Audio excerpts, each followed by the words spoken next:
제가 첫 문장으로 잠 오는 시간입니다 이렇게 해놨는데 앞에서 잠을 다 깨워주셔가지고 그래도 잠 오는 시간입니다. 그렇죠.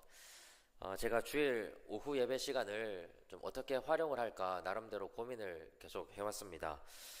제 고민의 출발점은 오후 예배까지 참석하시는 나름대로 신앙이 깊은 분들에게 어떻게 하면 조금 더 영적인 유익이 될 수 있을까, 이게 제 고민의 출발점이었습니다. 제가 내린 결론은 이미 조금 익숙한 예배 형식을 취하되 어느 정도는 성경 공부처럼 한 절씩 한 절씩, 또 때로는 단락별로 이렇게 읽어가면서 성경을 조금 더 깊이 볼 수 있는 그런 시간을 좀 가지려고 생각하고 있습니다.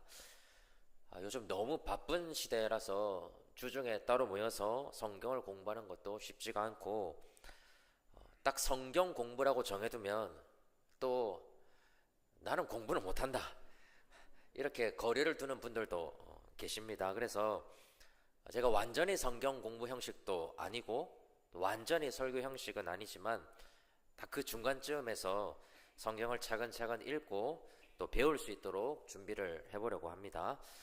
잠을 깨우기 위해서 제가 질문도 많이 드릴 거고요. 답변을 해주셔도 되겠습니다. 그리고 제가 많은 질문을 던지게 될 텐데 굳이 답을 하지 않으셔도 그 가운데서 스스로가 깊이 있게 한번 고민해 보시고 또 자신의 신앙을 점검해 보시고 하나님께서 정말로 나에게 주고자 하시는 하나님의 뜻이 무엇인지 진지하게 따라오시면 분명히 영적인 유익이 있을 줄 믿습니다. 그래서 오후 예배 시간도 기대하는 마음으로 오시면 좋겠습니다. 제가 길게 하지 않을 거고요. 또 어렵지 않게 쉽게 할 수 있도록 노력을 해보겠습니다. 시간도 기존의 예배 시간과 마찬가지로 30분 이내에서 진행하도록 그렇게 하겠습니다. 그래서 육체적으로는 부담이 없이 대신 영적으로는 기대감을 가지시고 같이 동참을 해주시면 좋겠다 싶습니다. 잘 따라오실 수 있겠죠? 네, 시작해 보도록 하겠습니다. 제가 처음에 선택한 성경은 빌립보서입니다. 빌립보서는 잘 알고 계시는 것처럼 에베소서, 골로새서, 빌레몬서와 함께 어떤 성경으로 분류가 됩니까? 옥중서신이라고 분류가 됩니다. 옥중서신은 바울 사도가 로마 제국의 감옥에서 썼다라고 해서 이제 붙여진 이름인데요. 자, 그런데 빌립보서는 옥중서신이면서도 또 어떤 별칭을 가지고 있냐면 기쁨의 서신이라는 별칭을 가지고 있습니다. 한번 생각해 보십시오. 옥중서신이라는 말과 기쁨의 서신이라고 하는 말이 잘 어울린다고 생각하십니까? 그럼 바울 사도가 감옥에 갇혀서 편지를 쓰는데 기쁠 게 뭐가 있습니까? 세상 사람들 중에 감옥에 간다고 기뻐할 사람도 없을 뿐더러 감옥에 갇혀서도 기쁨으로 편지를 쓸 수 있는 사람이 누가 있겠습니까? 그런데도 왜 빌립보서는 기쁨의 서신으로 불리는 것일까? 이 질문을 처음으로 여러분들에게 던져드리고 싶습니다. 왜 그렇게 불릴까요? 왜 그렇게 불릴까요? 저는 빌립보서가 옥중서신이면서도 기쁨의 서신으로 불리는 데서 우리 신앙이 함축하고 있는 역설이 잘 드러난다고 생각을 합니다. 여러분, 우리는 하나님 앞에서 죄인입니까? 아니면 의인입니까? 합의를 보십시오. 죄인으로 하시든지 의인으로 하시든지. 하나님 앞에서 죄인입니까? 의인입니까? 여전히 합의가 되지 않으셨는데요. 우리는 예수님의 보혈을 힘입어서 하나님으로부터 의롭다함을 얻은 의인입니다. 그렇지만 우리 주님이 다시 오시기 전까지 우리는 우리 안에 여전히 남아있는 죄의 본성과 끝까지 싸워야 하는 사람입니다. 자, 만약에 어떤 신앙인이 하나님께서 선물로 주신 의로움만을 가지고 나는 절대적으로 의인이야 이렇게만 생각을 한다면 교만해지기 쉽고 경거망동하기가 쉽습니다. 그래서 자신이 의인이라는 생각만 가지고 있는 사람은 내가 여전히 연약한 죄인이라는 생각을 품을 수 있어야 자신이 받은 의로움을 더 깊이 체험할 수 있게 됩니다. 반대로 의인이 되었음에도 불구하고 여전히 자신이 죄인이라는 생각에 사로잡혀 있는 사람이 있다면 그 사람은 하나님이 허락하신 구원의 기쁨과 우리에게 예비되어 있는 영원한 소망을 만끽하지 못할 겁니다. 오히려 죄로 인해서 두려움과 절망감을 더 깊이 느낄 겁니다. 그래서 그런 사람은 자신이 여전히 죄가 있지만 은혜로 구원해 주신 하나님을 생각하면서 내가 의인이 되었다는 고백 속에서 살아가야 자신의 죄 때문에 찾아오는 낙담과 실망에서 자유로울 수 있습니다. 죄인이지만 의인이고 의인이지만 죄인인 우리 신앙의 역설이 존재합니다. 죄인이면서도 우리는 의인됨을 바라보아야 하고 의인이 되었지만 죄인됨을 놓치지 않아야 우리는 하나님이 기뻐하시는 신앙생활을 할 수 있게 됩니다. 우리가 믿는 신앙의 많은 부분이 사실은 다 역설적이죠. 제가 나중에 빌립보서 본문으로 들어가면 이제 한 번 더 언급을 하겠지만 여러분 우리에게 있어서 고난은 그냥 고난이 아닙니다. 고난도 하나님이 주시는 복이라고 고백할 수 있어야 우리는 진짜 신앙에 이르렀다라고 볼 수가 있습니다. 우리는 죽어야 살 수 있습니다. 내 안에서 내 자아가 죽고 그래서 내가 사는 것이 아니라 내 안에서 예수님이 살아가실 때 우리는 진짜 생명을 누릴 수 있게 되죠. 우리는 먼저 된 자가 나중될 수 있고 나중된 자가 먼저 될 수 있습니다. 우리는 낮아져야 높임을 받을 수 있고 포기해야 얻을 수 있고 우리가 누리는 세상적인 복이 오히려 우리에게는 영적인 덫이 될 수 있음을 항상 조심하면서 살아가야 합니다. 그래서 우리의 인생을 우리의 관점이 아니라 누구나 인정하고 따라가고 있는 세상의 흐름이나 세상의 풍조가 아니라 하나님의 관점으로 조망할 수 있는 영적인 눈을 길러야 됩니다. 그럼 그것이 우리 신앙의 역설을 깨닫고 하나님의 시선으로 우리 신앙을 성숙하게 만들 수 있는 출발점이 될 수 있습니다.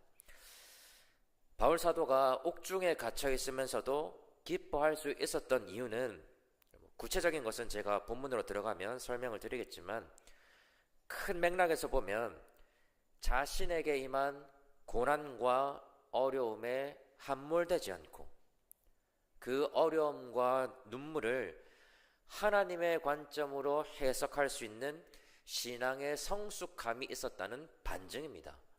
그래서 저는 이 자리에 계시는 분들도 이런 하나님의 관점을 좀 가지시면 좋겠습니다.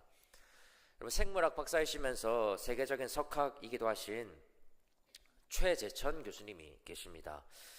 제가 이분이 어느 미디어에서 인터뷰하시는 영상을 하나 봤습니다. 그분이 하시는 말씀입니다.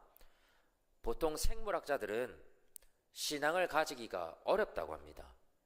생물학자들은 사람을 어떻게 보냐면 수많은 세포의 조직으로 그냥 본답니다. 저를 보실 때 세포라고 보세요. 여러 세포가 모여있다 이렇게 보시지 않잖아요. 그렇죠? 근데 생물학자들은 그냥 사람을 여러 수억 개의 세포가 모여있는 조직으로 봅니다. 그래서 인생도 그냥 우리 몸에 내재되어 있는 유전자들이 활동하는 것이다. 그렇게 해석을 한답니다. 그래서 인생의 목적, 삶의 의미 이런 건 생물학자들에게 통용되지 않는다라고 말씀을 하세요. 자, 그런데 이분이 신앙이 독실한 부인을 만나셔가지고 교회를 몇십 년째 지금 다니고 계신다고 합니다. 기독교 신앙이 자기에게는 도무지 이해할 수 없는 세계입니다. 그래도 교회를 가긴 가야 되니까 목사님의 설교도 듣고 성경도 뒤적거리면서 이 믿음의 세계를 이해해 보려고 노력한다라고 말씀을 하셨습니다. 제가 어느 부분에서 되게 마음이 와닿았냐면, 이분이 이렇게 교회 다니시는 분들, 또 신앙을 가지고 계신 분들을 보니까 너무너무 힘든 상황인데, 자신이라면 너무너무 힘들고 절망적이게 느낄 그 상황인데도 하나님이라는 존재를 붙들고 그 힘든 상황 속에서도 행복해하는 걸 봤다고 하시는 겁니다. 그것 때문에 감동을 받았다라고 말씀을 하셨습니다. 세상의 관점과는 다른, 더 정확하게는 세상은 이해할 수 없는 신앙의 관점으로 자신의 삶을 해석해 나가는 많은 사람들 때문에 이 신앙인들이 달라 보였다는 뜻입니다. 저는 이런 신앙의 역설이 빌립보서에 나타나고 있는 고난 중에서의 기쁨과도 일맥상통한다고 생각을 합니다. 여러분, 우리는 다른 렌즈를 끼고 있는 사람들입니다. 하나님의 말씀이라고 하는, 또 하나님의 은혜라고 하는 이런 독특한 렌즈를 끼고 세상과 우리 자신과 우리에게 벌어지는 일들과 우리의 미래까지도 내다볼 수 있는 사람이어야 합니다.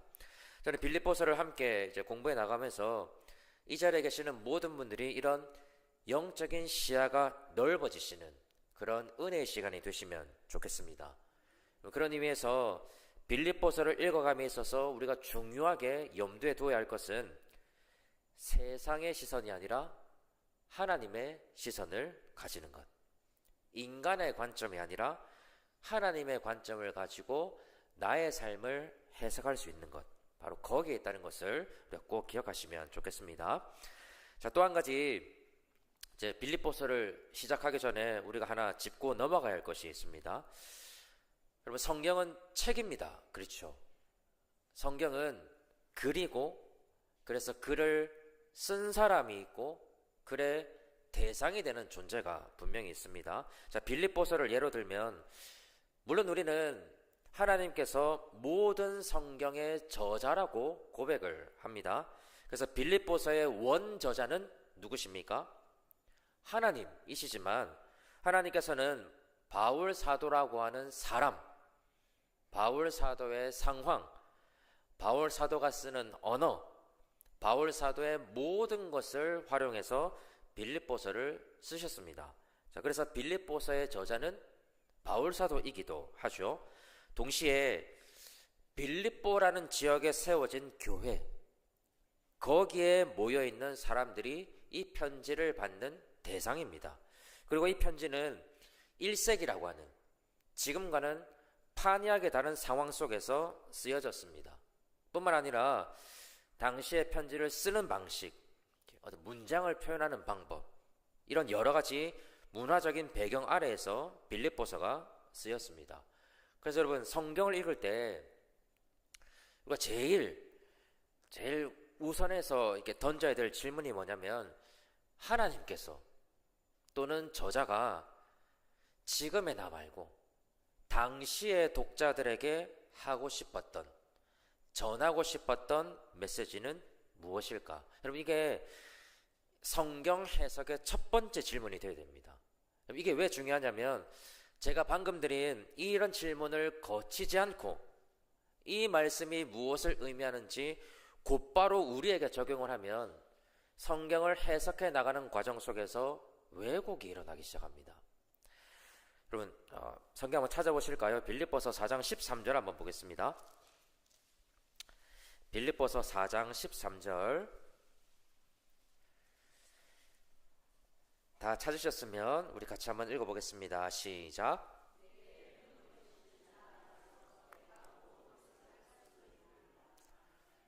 여러분, 바울 사도가 이 구절을 통해서 오늘날 우리 말고요, 당시의 독자들에게 하고 싶었던 말은 무엇이겠습니까? 우리는 이 구절을 가지고 하나님께서 능력만 주시면 불가능은 없다, 이렇게 해석하고 싶은 욕망이 다 있습니다. 그럼 제가 중고등부 학생 때 수련회만 가면 저녁 집회 때 단골로 나왔던 성경 구절이 바로 빌립보서 4장 13절 말씀입니다. 불가능은 없고 꿈은 크게 가지고 긍정적으로 생각하고 하나님 앞에 다 맡기면 하나님이 다 이루어 주신다. 솔직히 말하면 여러분 그게 거의 전부였습니다. 여러분 아무런 신앙적 배경과 지식이 없는 중고등학생들이 하나님께서 능력만 주시면 불가능이 없고 오늘 저녁에 내가 불같이 기도하면 하나님의 능력을 주신다 이렇게 설교를 들으면 여러분 어떤 생각을 하게 될까요? 저는 그렇게 생각했습니다. 하나님 능력 주시면 서울대 갈 수 있겠는데? 대다수가 여러분 그렇게 생각을 합니다. 하지만 불행하게도 그런 일은 일어나지 않았습니다. 그리고 그런 일은 일어날 수도 없죠. 왜 그렇습니까? 하나님께서 정말로 담아두신 뜻은 그게 아니기 때문에 그렇습니다. 빌립보서 4장 13절 앞에 있는 구절들을 보면 바울 사도가 14절에서 의도하고 있는 내용이 무엇인지 사실은 금방 찾아낼 수가 있습니다.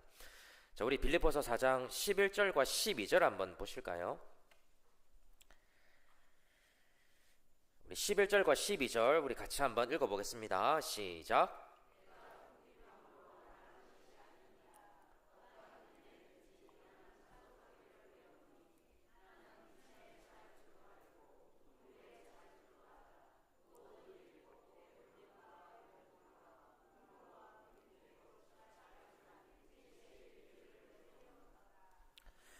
자, 여러분 11절에 보시면 바울 사도가 자신은 자족하기를 배웠다라고 말씀을 합니다.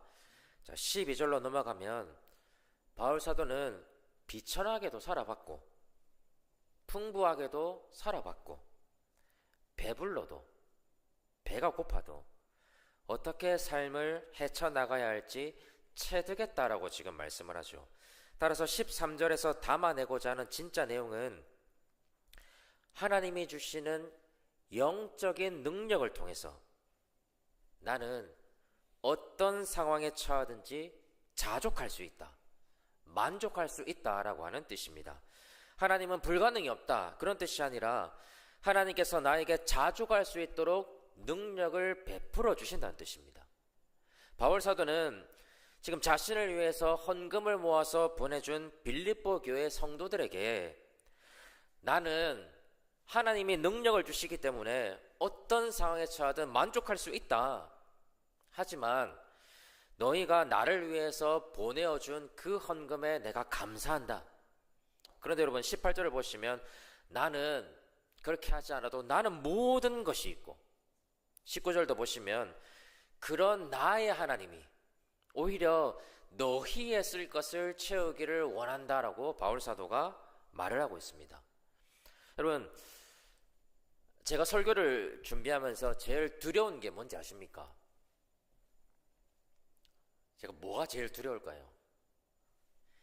저도 여러분 뭐 대형 교회에 써보지는 않았지만 뭐 700명, 800명 앞에서 설교를 해도 사실 여러분 두려운 거 별로 없습니다. 사람이 두렵지는 않습니다. 다만 이 존귀한 하나님의 말씀을 잘못 해석해서 때로는 잘못 왜곡해서 말씀을 듣는 성도들에게 좋은 양식이 아니라 독을 먹이게 될까봐 여러분 그게 설교자로서 제가 가지고 있는 가장 큰 두려움입니다. 그래서 제가 할 수 있는 최대한의 노력을 다해서 말씀을 연구하고 준비하려고 합니다. 여러분 설교 생각보다 뚝딱 나오시는 것 같죠? 그냥 성경 몇 번 보면 뭐 설교 나올 수 있을까요? 연구 없이 공부하지 않고 설교자의 양심을 버리면 저도 하루에 2-3개씩 쓸 수 있습니다. 그런데 하나님의 말씀을 그렇게 대하면 되겠습니까? 물론 모든 분들이 저처럼 성경을 읽고 저처럼 성경을 연구하실 수는 없을 겁니다. 그래서 제가 전하는 설교를 유심히 들어주시면 좋겠습니다. 유심히 듣다 보면 제가 어떻게 성경을 읽어 나가는지, 어떻게 해석을 하는지, 오늘날 우리의 삶 가운데 어떻게 연결시켜 나가는지 금방 파악이 되실 겁니다.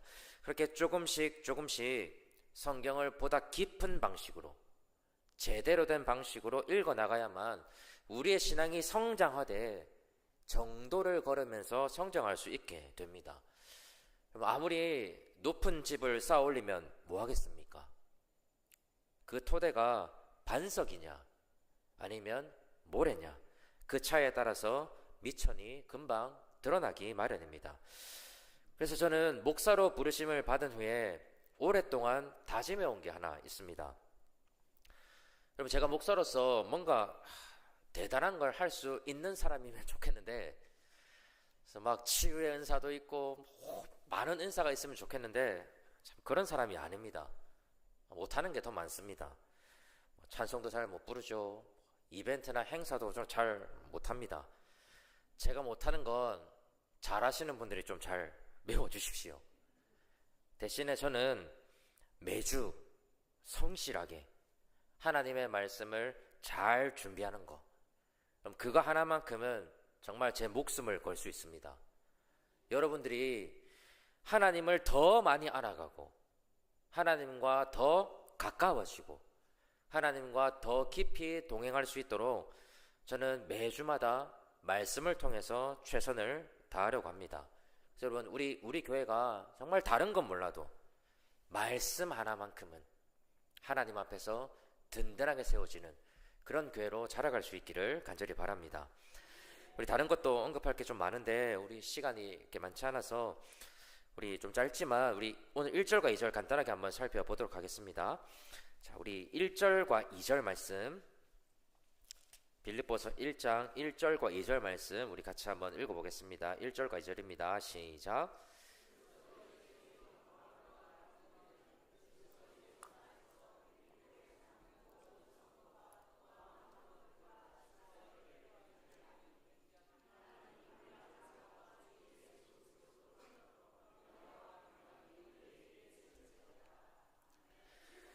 자, 1절을 한번 보십시오. 1절을 보시면 바울 사도가 자신하고 디모데를 무엇이라고 호칭하고 있습니까?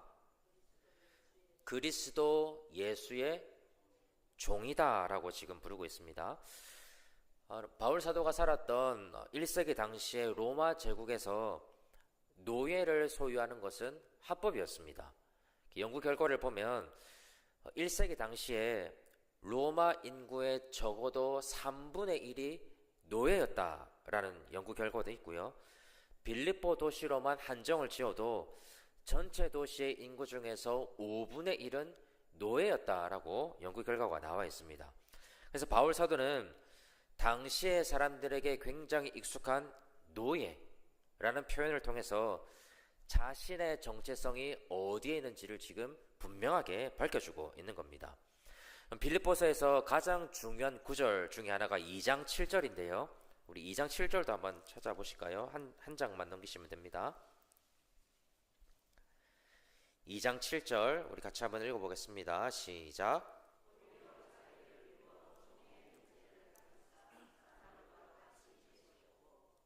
8절도 읽어보 2장 7절입니다. 오히려 자기를 비워 종의 형체를 가지사 사람들과 같이 되셨고 라고 말씀하고 있습니다. 그럼 7절에서 말하는 자기는 예수님을 의미합니다. 예수님께서 자신을 비워서 어떤 형체를 가지셨다고요? 종이라는 말이 좀 좋게 번역되어 있지만 노예의 형체를 가지셨다라는 말씀을 지금 하고 계십니다. 자, 빌립보서에서 바울 사도는 자신을 비워서 노예의 형체를 가지신 예수님을 우리 삶의 모범으로 제시하고 있습니다. 종이라고 하는 것이 그냥 우리가 예수님께 속해 있다, 예수님 아래에 있다, 그런 측면이 아니고요. 예수님의 사고방식, 예수님의 삶의 방식, 이 두 가지를 자신의 것으로 만들어서 예수님처럼 살아가야 한다는 뜻을 지금 담아내고 있는 겁니다. 자, 그런 의미에서 1절에서 바울 사도 스스로가 자신을 예수님의 종이라고 고백하고 있는 것은 그냥 단순히 나는 예수님께 속해 있다, 예수님을 따라간다, 그 정도 의미가 아니고요. 바울 사도가 예수님의 사고방식, 예수님의 삶의 방식을 자신의 것으로 만들어서 이 땅 가운데 예수님처럼 살아가고 있다라고 하는 자기 고백입니다. 동시에 이 편지를 받고 있는 사람들에게도 그들이 마땅히 가져야 할 정체성의 방향을 1절의 인사말을 통해서 지금 표현하고 있는 겁니다. 여러분, 질문을 다시 한번 드리겠습니다. 우리는 그리스도 예수의 노예로 살아가고 있습니까? 그리스도 예수의 노예로 살아가고 있습니까? 그냥 나 예수님께 속했다, 예수님 믿는다, 그 정도 의미가 아니라 예수님의 노예, 그렇게 살아가고 계십니까? 우리가 마주하는 모든 일들을 두고 예수님처럼 생각하고 계십니까? 내 앞에 펼쳐져 있는 모든 문제들을 두고 예수님처럼 살아가고 계십니까? 우리는 예수님처럼 포기하고 내려놓고 낮아지고 나 자신을 위해서가 아니라 하나님의 뜻을 위해서 살아가고 있습니까? 어떠세요? 대답하기 쉽지 않으시죠? 한 걸음 더 나아가면 예수님의 노예가 된 것이 우리의 기쁨입니까? 기쁘세요? 진짜 그렇습니까? 내 생각을 내려놓고 내 주장을 내려놓고 내 경험과 내 지식도 다 내려놓고 예수님의 모습처럼 살아가는 것이 우리에게 힘든 일이 아니고 기쁨이 되고 계십니까? 저는 제 자아가 되게 강한 사람입니다. 여러분들은 잘 모르시겠지만 여기에 있는 한 사람은 잘 압니다. 지금 저를 째려보고 있는 저 사람은 잘 압니다. 제가 얼마나 고집이 세고 얼마나 자기 주장이 강한지 누구보다 저 사람은 잘 압니다. 물론 저도 잘 알죠. 그래서 여러분, 항상 저 조심하려고 노력합니다. 그런데 저의 주장을 내려놓고 교회의 덕을 세우고 성도의 유익을 바라보는 일이 정말로 저에게 기쁨이 되고 있는가? 이런 질문을 저 스스로에게 던져보면 솔직히 자신이 없습니다. 제가 만약에 저 준다고 생각한다면, 그냥 포기해 준다 라고 생각한다면 예수님의 사고방식과는 어울리지 않을 것 같습니다. 그리스도의 노예가 되어서 예수님의 사고방식처럼 하나님의 뜻을 위해 포기하고 내려놓고 희생하는 모든 일이 저에게 억지가 되는 것이 아니라 세상 그 무엇보다 기쁨이 되어야 하겠다는 생각을 하게 됩니다. 여러분들도 마찬가지 아니겠습니까? 여러분, 예수님을 따라가는 것이 고난입니까? 가시밭길입니까? 예수님을 위해서 우리의 물질과 우리의 시간과 우리의 노력을 투자하는 것이 대단한 것들을 포기하는 것입니까? 그렇게 생각하니까 우리 뭔가 계속 바라게 되지 않습니까? 꼭 기억하십시오. 예수님의 노예로 살아가는 것은 대단한 걸 희생하는 게 아닙니다. 우리 마음속 깊은 곳에서부터 피어나는 가장 근원적인 기쁨이 내가 그리스도의 노예가 되었다는 것에서 출발해야 합니다. 이 사실을 좀 잘 기억하시고 억지 말고요, 힘들게 인상 찌푸리면서 말고 정말 자원하는 마음으로, 기쁜 마음으로 그리스도의 노예로 살아갈 수 있는 저와 여러분들이 되시기를 바랍니다. 이제 마지막으로 2절을 한번 보실까요? 자, 2절을 보시면 바울 사도가 빌립보 교회 성도들에게 이렇게 인사를 합니다. 하나님 우리 아버지와 주 예수 그리스도로부터 무엇이요?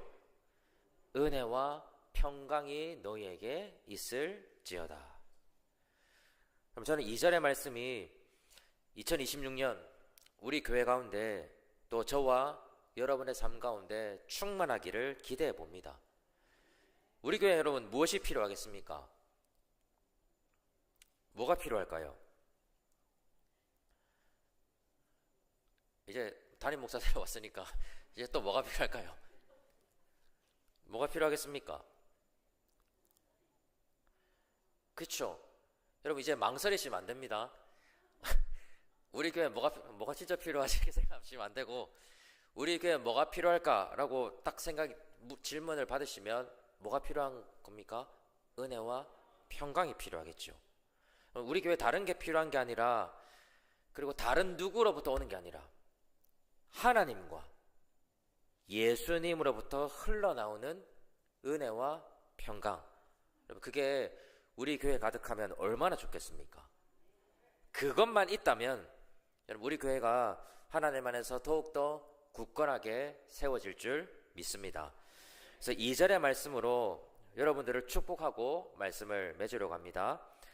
하나님이 주시는 은혜가 여러분들의 삶 가운데 충만하시기를 바랍니다.